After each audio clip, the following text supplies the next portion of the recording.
Hujan mengguyur kota kecil di pinggiran Jawa Tengah malam itu. Kilatan petir sesekali menyambar langit, memperlihatkan bayang-bayang rumah tua yang nyaris runtuh di tengah gang sempit. Di dalam rumah itu, Harun duduk di pojok ruang tamu yang remang, menggenggam rokok yang sejak tadi mati. Matanya kosong menatap lantai, sementara suara istri dan anak-anaknya terdengar samar dari dapur. "Mas, beras tinggal sedikit. Gas habis." "Besok anak-anak juga belum bayar SPP," kata istrinya, Widi, dari balik dinding. Harun tak menjawab. Otaknya sibuk mencari jalan keluar dari tumpukan utang yang kian hari makin menghimpit. Toko elektroniknya gulung tikar 2 bulan lalu setelah digulung rentenir. Rumah hampir disita, motor sudah dijual, dan ia sudah kehabisan wajah untuk berhutang lagi ke tetangga. Tak ada harapan. Tak ada pintu keluar. Sampai malam itu, sebuah pesan masuk di ponselnya, dari seseorang yang sudah bertahun-tahun tak ia temui. Namanya Raffi, teman lama yang dulu juga pernah bangkrut, bahkan lebih parah. Tapi sekarang, Raffi punya ruko 5 pintu, mobil 2, rumah seperti istana. Dan semua orang tahu, dia tak pernah ikut tender atau kerja kantoran. Isi pesannya singkat. "Butuh uang cepat? Malam ini ke warung kopi Pak Basri jam 11. Datang sendiri." Harun menelan ludah. Pikirannya bercabang. Antara penasaran, atau terjerumus lebih dalam. Jam menunjuk pukul 23 saat Harun turun dari ojek dan menapakkan kaki di warung kopi tua yang sudah hampir tutup. Raffi duduk sendirian di sudut, mengenakan jaket kulit, wajahnya bersih dan tampan, tapi sorot matanya dingin. "Minggir, Mas." "Mau duduk?" kata Harun ke pengunjung lain. Ia lalu menghampiri Raffi. "Kau datang juga?" kata Raffi tanpa senyum. "Berarti kau sudah siap." "Siap apa?" Harun duduk dengan gugup. "Kau bilang butuh uang cepat." Aku butuh, Vi. Tapi jangan suruh aku jual narkoba." Raffi tertawa pelan. "Enggak, Harun. Aku bukan bandar. Tapi aku tahu cara cepat dapat uang. Dan bukan omong kosong." Ia menyodorkan korek api ke Harun yang sedang mencoba menyalakan rokok. "Kau ingat dulu aku bangkrut, istri kabur, anak kena TBC?" tanya Raffi. "Hidupku lebih hancur dari kamu sekarang." Harun mengangguk perlahan. Raffi menatapnya lurus. "Lalu aku bertemu seseorang yang memberiku jalan. Tapi ada syarat." "Syarat?" Harun menelan ludah. Raffi mencondongkan badan, suaranya nyaris berbisik. "Tumbal?" Harun langsung menoleh, napasnya tertahan. "Kau bercanda?" "Tidak. Aku serius." "Pesugihan, Harun. Tapi bukan seperti cerita-cerita jin atau sesajen kambing. Ini lebih konkret." Raffi memutar cangkir kopinya. "Kau hanya perlu menyerahkan seorang anak yatim piatu. Usia di bawah 10 tahun. Harus benar-benar tak punya orang tua, dan bersih." Harun mematung. Ia merasa tengkuknya dingin. "Untuk apa?" "Untuk dijadikan tumbal. Ada ritual. Setelah itu, dalam 7 hari, uang akan datang. Otomatis. Tanpa kau cari. Semua pintu rezeki akan terbuka. Tapi syaratnya, 1 anak, 1 nyawa." Harun ingin marah. Tapi bagian terdalam dari dirinya, yang disesaki putus asa, tidak menolak. Ia diam. Terpaku. Mendengarkan lebih lanjut. "Aku bisa kenalkan kamu dengan orangnya," lanjut Raffi. "Namanya Mbah Parto. Dia tidak banyak bicara, tapi semua yang ia janjikan, terjadi. Termasuk hidupku sekarang. Dan anak itu? Kau benar-benar mengorbankan? Harun bergetar. Raffi hanya menatap Harun dengan senyum datar. Tak menjawab. Tapi sorot matanya adalah jawaban paling kejam yang pernah Harun lihat. Malam itu, Harun pulang dengan hati yang berkecamuk. Widi dan anak-anaknya sudah tidur, hanya suara hujan yang menemaninya duduk di depan pintu. Pikirannya tak tenang. Tapi juga tak bisa lepas dari satu gagasan, anak yatim piatu. Ia membuka ponsel dan mencari daftar panti asuhan di kotanya. Tangannya gemetar. Jiwanya memberontak. Tapi bisikan itu terlalu kuat. Dan ia terlalu lemah. 3 hari setelah pertemuan itu, Harun berdiri di depan sebuah panti asuhan sederhana bernama Rumah Doa Kasih Ibu. Terletak di pinggir kota, dikelilingi pohon jati yang tinggi menjulang. Di balik pagar besi karatan, terdengar suara anak-anak tertawa, berlarian di halaman. Tapi bagi Harun, tawa itu seperti silet yang menggores nuraninya. Ia mengenakan kemeja bersih, rambut disisir rapi, dan membawa bingkisan mainan serta makanan ringan. Senyum yang ia pasang adalah topeng rapuh dari niat jahat yang belum bisa ia terima sepenuhnya. Seorang wanita parubaya bernama Bu Sumiati, pengurus panti, menyambutnya ramah. Mau jadi donatur, Mas? Harun mengangguk sopan. Iya, Bu. Saya juga sedang mempertimbangkan adopsi. Wajah Bu Sumi berseri. Wah, kalau niatnya baik, semoga dipermudah, ya, Mas. Kami punya beberapa anak yang memang tidak punya wali. Tapi, semua kami anggap titipan Tuhan. Kata-kata itu menampar batin Harun. Tapi ia tetap tersenyum, pura-pura suci. Matanya mengamati satu persatu anak-anak yang bermain. Hingga matanya terpaku pada seorang anak laki-laki yang duduk sendiri di bawah pohon jambu. Koros. Diam. Wajahnya pucat, dan matanya kosong. Siapa anak itu, Bu? Tanya Harun. Oh, itu Fikri, jawab Bu Sumi. Usianya 9 tahun. Ayah ibunya meninggal tabrakan 3 tahun lalu. Sejak itu, dia jarang bicara. Temannya banyak, tapi dia selalu menyendiri. Harun menelan ludah. Ada yang berbeda dari anak itu. Seolah-olah dunia dalam dirinya telah mati, dan Harun merasa Fikri seperti sudah siap untuk dilepas. Ia mengangguk pelan. Saya tertarik mengenalnya. Proses berjalan cepat. Harun menggunakan sisa tabungan dan menjanjikan biaya pendidikan serta kehidupan yang layak. Karena Fikri termasuk anak tanpa wali sah, dan panti mempercayai niat Harun yang tanpa tulus, dalam waktu seminggu, Fikri resmi tinggal bersamanya. Widi terkejut, tapi Harun menjelaskan bahwa Fikri adalah anak yang ingin mereka bantu, semacam bentuk amal agar hidup mereka lebih berkah. Loh, Mas, tapi kita sendiri lagi susah, keluh Widi. Gak apa-apa. Mungkin ini jalan kita, Wai, jawab Harun. Ia tak sepenuhnya bohong. Ia percaya, ini adalah jalannya, meski penuh darah. Fikri tinggal di kamar kecil dekat dapur. Ia tak banyak bicara, hanya sesekali mengangguk jika ditanya. Ia makan secukupnya, tak pernah meminta lebih. Malam-malam ia sering terbangun, berdiri di depan jendela, menatap langit seperti menanti seseorang.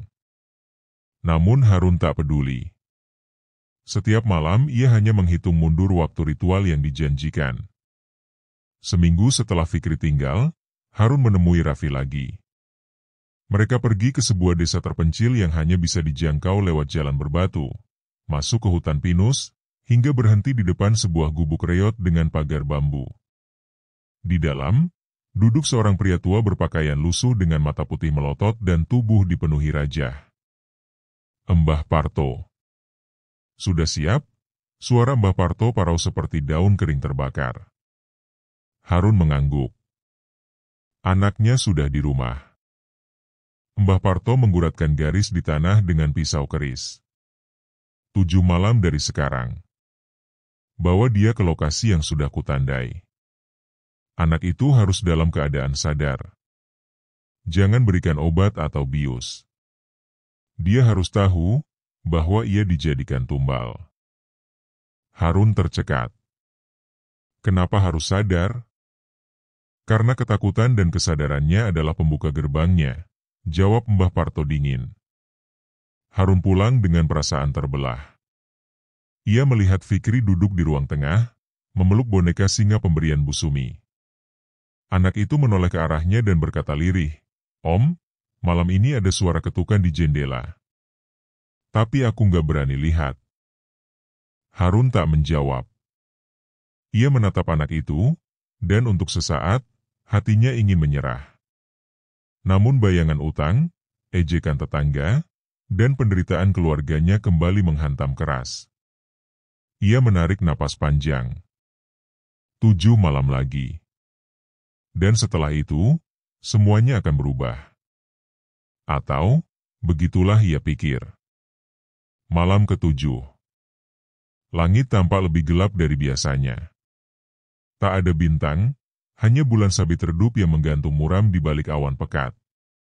Angin meniup daun-daun kering seperti bisikan-bisikan gaib yang tak ingin didengar. Harun berdiri di depan cermin kamar mandi, menatap wajahnya sendiri. Keringat dingin mengucur dari pelipis, tangan gemetar saat memegang kalung kecil berisi jimat pemberian Mbah Parto. Di ruang tengah, Fikri sudah mengenakan jaket, wajahnya pucat. "Om, kita mau kemana malam-malam begini?" Harun tak menjawab. Ia hanya menatap anak itu sejenak, lalu berkata pelan, "Temani Om sebentar, ya." Nggak lama. Mobil tua milik Raffi sudah menunggu di depan rumah. Raffi menyapa singkat, lalu segera tancap gas begitu Harun dan Fikri masuk. Sepanjang perjalanan menuju lokasi ritual, hutan tua di balik Bukit Karangjati, tak satu pun dari mereka bicara. Hanya suara mesin tua dan desir angin yang menambah tekanan batin Harun. Fikri duduk di belakang, diam, matanya menerawang. Mereka tiba di lokasi yang telah ditandai dengan sesajen dan lingkaran kapur putih.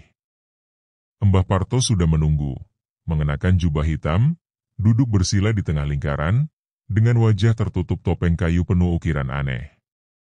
Api kecil menyala dari bara dalam kendi, menyebarkan aroma kemenyan bercampur darah ayam. "Bawa anak itu masuk," perintahnya.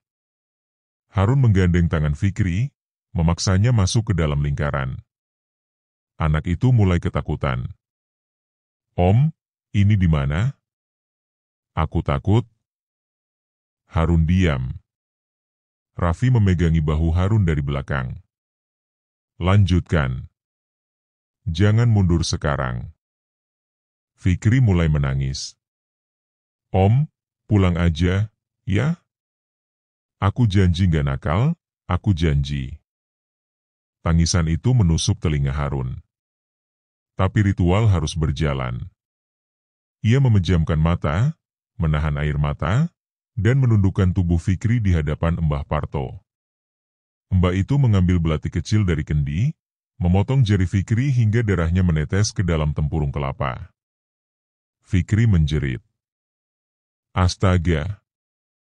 Om! Aku sakit." Saat darah jatuh ke bara, angin mendesir keras. Lingkaran mulai bergetar. Suara lolongan serigala terdengar menggema. Tapi kemudian, segalanya berhenti. Bara mati. Lingkaran kapur terhapus. Dan tubuh Mbah Parto terlempar ke belakang, menghantam batu besar hingga tak sadarkan diri. Raffi panik. Harun membeku. Ritual itu gagal. Mbah Parto mengerang, darah keluar dari mulutnya. Anak ini, bukan anak biasa. Dia dilindungi. Raffi membentak, "Apa maksudnya, Mbah?" Kenapa gagal? Mbah Parto menatap langit dengan mata melebar. Anak ini bukan sekadar yatim, dia dititipkan oleh yang lebih tinggi dari kita. Kau sudah menyalahi takdir. Dan tiba-tiba, langit bergemuruh. Angin mengamuk. Pohon-pohon meliuk liar seperti diterpa badai dari neraka. Suara-suara aneh bergema dari arah hutan. Lalu, dari kegelapan, muncul sosok hitam tinggi besar, tubuhnya seperti asap yang menghitam, matanya menyala merah darah. Sosok itu berdiri di belakang Fikri, tapi tak menyakitinya. Justru ia melindunginya. Yang menanam dosa, akan menuai kematian. Suara dari entitas itu menggelegar. Dalam sekejap, Raffi menjerit. Tubuhnya terbakar dari dalam, seperti meledak secara perlahan. Matanya keluar, kulitnya mengelupas, dan ia roboh menjadi daging gosong. Harun terpaku, tak bisa bergerak. Fikri pingsan. Sosok hitam itu berbalik padanya. Kau akan kubiarkan hidup, agar kau merasakan balasan lebih lama, desi suara itu. Kemudian semuanya gelap. Harun terbangun pagi harinya di tengah hutan. Sendirian. Tubuhnya basah, bajunya penuh darah kering. Fikri sudah tak ada. Raffi tak bersisa, hanya abu hitam di tanah. Ia berjalan tertatih hingga ke jalan utama. Sepanjang perjalanan, suara-suara menggema di kepalanya. Tangisan Fikri, jeritan Raffi, dan kalimat terakhir makhluk itu. Saat ia sampai di rumah, istrinya menangis histeris. Anaknya demam tinggi, dan rumah mereka dililit ular hitam sepanjang belasan meter. Tetangga sudah mengungsi. Polisi mencari Harun karena dilaporkan menculik Fikri dari panti. Dunia Harun runtuh, tapi karma baru saja dimulai. Hari-hari setelah ritual itu berubah menjadi neraka bagi Harun. Sejak ia pulang dari hutan, hidupnya tak lagi sama. Ia dikucilkan tetangga. Istrinya, Widi, hampir kehilangan akal karena rumah mereka setiap malam terdengar suara langkah kaki anak-anak, padahal tak ada siapapun. Bau amis dan belatung muncul dari lantai, meski telah dibersihkan berkali-kali. Bahkan tikus-tikus mati pun menolak mendekat ke rumah mereka. Anak mereka, Salsa, yang baru berusia 5 tahun, demam tinggi tak kunjung reda. Setiap malam, ia berteriak-teriak menyebut satu nama. Om Fikri, jangan ajak aku nggak mau mati. Harun tak bisa menjawab. Tubuhnya makin kurus. Makanan tak terasa. Setiap malam, ia memimpikan Fikri berdiri di sudut kamar, dengan wajah penuh darah dan mata hitam kosong. Suatu malam, Harun bangun dengan teriakan Widi. Ketika ia berlari ke kamar anaknya, ia mendapati Salsa berlutut di pojok ruangan, tubuhnya gemetar, menunjuk ke langit-langit. Ayah, ada kepala orang tergantung di atas, itu Om Raffi. Tak ada apapun di sana, tapi aroma hangus menyeruak tiba-tiba. Harun tahu itu bukan halusinasi biasa. Ini balasan. Keesokan harinya, Harun mencoba mencari Bu Sumiati, ingin memastikan keadaan Fikri. Tapi saat sampai di panti, ia mendapati tempat itu kosong dan terbengkalai. Seorang pedagang di dekat sana memberitahunya bahwa panti itu terbakar 4 malam lalu. Semua anak berhasil selamat, kecuali satu. Anak itu sering menyendiri, katanya namanya Fikri. Dia menghilang sebelum kebakaran terjadi. Sampai sekarang gak ketemu. Harun mundur pelan. Dunia seperti berputar. Ia sadar, Fikri telah diambil. Bukan oleh manusia. Bukan oleh polisi. Tapi oleh sesuatu yang tak bisa dijelaskan oleh logika. Setiap malam, kutukan datang lebih nyata. Perabot rumah mereka meleleh seperti lilin saat tengah malam. Widi mulai kerasukan, sering bicara dengan suara anak kecil. Suatu malam, ia berkata sambil tertawa pelan. Om Harun jahat. Om Harun bunuh aku nggak takut, tapi sekarang gilirannya. Harun mencakar wajahnya sendiri di depan cermin karena ketakutan yang berubah jadi rasa bersalah. Ia mengurung diri di kamar mandi, tubuh gemetar seperti tikus basah. Tubuhnya mulai membusuk perlahan, tangannya dipenuhi luka seperti terbakar dari dalam. Tapi yang paling menyakitkan bukan itu. Melainkan setiap kali ia memejamkan mata, ia melihat wajah anak itu. Fikri. Dengan wajah penuh luka. Dengan senyum tenang, seolah berkata, "Aku tak dendam. Tapi kau harus belajar." Puncaknya datang saat tengah malam, Harun menemukan Widi menggantung di ruang tamu dengan mata terbuka lebar. Tubuh Salsa tergeletak di bawahnya, memeluk kaki ibunya, tak bernyawa. Terdengar tawa anak-anak dari luar jendela. Namun saat Harun melihat keluar, tak ada siapapun. Ia keluar rumah, berjalan tanpa arah, hingga ke hutan tempat ritual dilakukan. Ia duduk di sana, memeluk lutut, menangis seperti anak kecil. Seluruh hidupnya telah hancur, bukan karena Fikri, tapi karena keserakahannya sendiri. Di antara kegelapan hutan, suara kecil terdengar. Om Harun. Harun menoleh. Fikri berdiri di sana. Tubuhnya bersih, matanya tenang. Di belakangnya, puluhan bayangan anak-anak berdiri berjajar. Kami anak-anak yang pernah jadi tumbal. Tapi Tuhan tak buta. Tuhan menunggu saatnya. Fikri mendekat. Mengulurkan tangan. Om mau ikut kami? Dan untuk pertama kalinya, Harun mengangguk. Pagi menjelang, tapi matahari tak muncul di langit desa Karangjati. Orang-orang berkumpul di depan rumah Harun yang kini telah dipasangi garis polisi. Berita tentang kematian tragis istrinya, Widi, dan anaknya, Salsa, menyebar cepat. Harun sendiri tak pernah kembali sejak malam itu. Polisi dan warga hanya menemukan pintu rumah terbuka, bau bangkai yang menyesakan, serta tulisan aneh tergurat di dinding dengan darah. Yang menumbalkan, akan ditumbalkan. Hari itu, Harun resmi dinyatakan hilang. Namun legenda tentangnya baru dimulai. Beberapa bulan kemudian, Bu Sumiati kembali membangun panti asuhan baru di pinggir kota. Di dalam ruang kecil penuh mainan dan gambar anak-anak, duduk seorang bocah laki-laki, rambutnya acak-acakan, mengenakan baju putih kusam. Namanya Fikri. Salah satu relawan menemukan anak itu tergeletak di depan gerbang panti, tanpa identitas, tapi tampak sehat dan tidak terluka. Namun yang membuat semua orang heran, anak itu tidak pernah bicara. Kecuali satu kalimat yang ia bisikan setiap malam menjelang tidur. Om Harun bilang, jangan serakah. Sementara itu, di tengah hutan Karangjati, berdiri sebuah pohon tua dengan akar menjalar seperti tangan yang menggenggam tanah.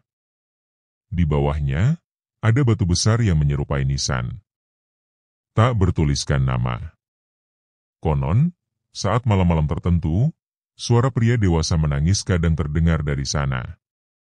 Beberapa orang yang penasaran dan mendekat, mengaku melihat bayangan seorang pria tua yang duduk meringkuk, memeluk lutut sambil memohon ampun. Seorang dukun desa pernah berkata, "Itu arwah Harun. Ia tak mati, tapi direnggut oleh makhluk yang pernah dia panggil. Tubuhnya tak pernah ditemukan, karena kini ia hidup di dunia di antara." Dan kisah itu pun menjadi dongeng kelam bagi anak-anak desa. Dongeng yang diawali dari keserakahan. Di tengah krisis, kemiskinan, dan kesulitan hidup, Harun memilih jalan pintas. Ia percaya pada pesugihan dan pengorbanan, menjadikan anak yatim piatu sebagai tumbal demi kekayaan. Tapi nyatanya, bukan kekayaan yang ia dapatkan, melainkan kehilangan, kutukan, dan penghapusan dari dunia manusia. Epilog. Pesugihan tak pernah gratis. Harga yang dibayar bukan hanya darah, tapi juga jiwa dan nama yang tak pernah bisa ditebus kembali. Terutama jika korbannya adalah mereka yang paling tak bersalah. Anak-anak tak berdosa yang seharusnya dilindungi, bukan dikorbankan. Tamat.